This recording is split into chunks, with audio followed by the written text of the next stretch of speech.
as new evidence emerges of atrocities committed by Palestinian militants against Israeli civilians.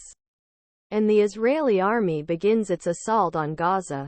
A debate is emerging over Hamas' long-term strategic goals and what impact Saturday's dramatic attack will have on Middle East politics. ArrowRight Although roots of the conflict are decades old, even seasoned foreign policy observers and international relations experts were surprised by extraordinary outbreak of violence. After Hamas killed more than 1,000 Israelis, Prime Minister Benjamin Netanyahu's government declared war on Hamas.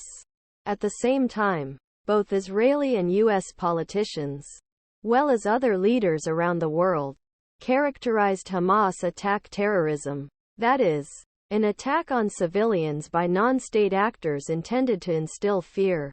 The semantic distinction is not just academic as in the Middle East and beyond trigger emotions. New questions about age-old debates are focusing attention on what consequences attacks on civilians have for militant groups. There is no consensus on whether terrorism works, said Max Abrahms, a political scientist at Northeastern University who has conducted one of the largest studies to date on the impact of terrorist tactics. His research concluded that such attacks rarely achieve the group's policy goals. But it depends on what working means. Abrams said, if you're talking about promoting terror and fear, that by definition has a 100% success rate.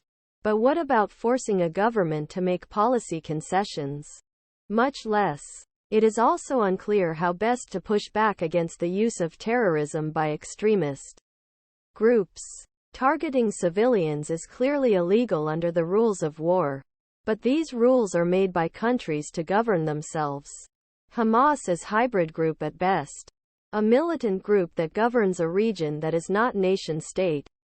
Although it won parliamentary elections Gaza in 2006, it took control of the Palestinian Authority 2007 and has not allowed a vote since then.